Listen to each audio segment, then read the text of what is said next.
अस्सलाम वालेकुम। मेरा नाम डॉक्टर इशरत है। आज का मेरा इंफॉर्मेटिव टॉपिक है गॉल स्टोन्स यानी कि पित्ते की पत्थरियाँ।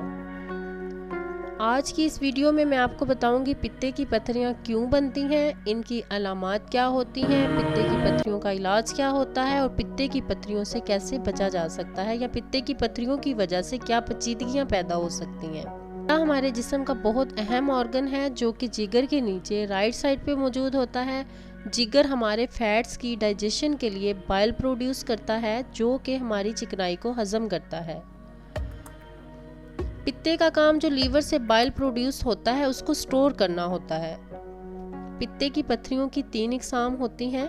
कोलेस्ट्रॉल स्टोन्स, ज़्यादा चिकनाई वाली ग़िज़ा खाने से ये कोलेस्ट्रॉल स्टोन्स बनते हैं। ये आम तौर पर सब्ज़ या पीले रंग के पत्थर होते हैं। दूसरी किस्म जो है उसे पिगमेंट स्टोन कहते हैं। ये स्टोन जब खून में किसी किस्म की बीमारी पाई जाती है तो ये स्टोन्स बनते हैं। ये अमूमन काले रंग या ब्राउन रंग के होते हैं। तीसरी किस्म जो है वो इन्फेक्टेड स्टोन्स होती है। इस किस्म में पत्थर पित्ते में ऑलरेडी मौजूद होते हैं जिसकी वजह से सोजिश हो जाती है या इन्फेक्शन हो जाता है, तो ये उस टाइम पे इन्फेक्टेड स्टोन्स बनते हैं।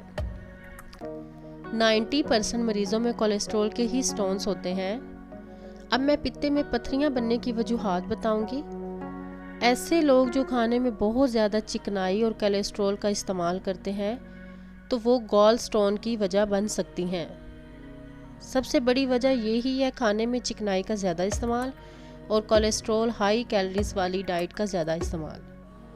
मोटापे में भी गॉल स्टोन बनने का चांस ज़्यादा हो जाता है। इसके अलावा ख़ानदान में पहले किसी को पत्थरी की हिस्ट्री हो तो भी रिस्क बढ़ सकता है और कुछ खून की बीमारियां ऐसी हैं जिसकी वजह से पत्थरी बन सकती है। ये इसकी कुछ वजूहात थी। अब इसकी अलामात बताऊंगी।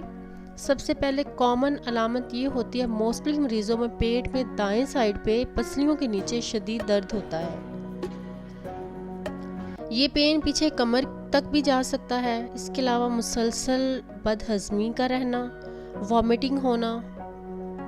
पित्ते की पत्थरियों की अलामात मोस्टली जो होती हैं मैदे की अलामात जैसी ही होती हैं। अब इसकी मैं तशख़ीस बताऊंगी। इसको डायग्नोस कैसे कर सकते हैं, हमें कैसे पता चल सकता है कि हमारे गॉल ब्लैडर में स्टोन्स हैं।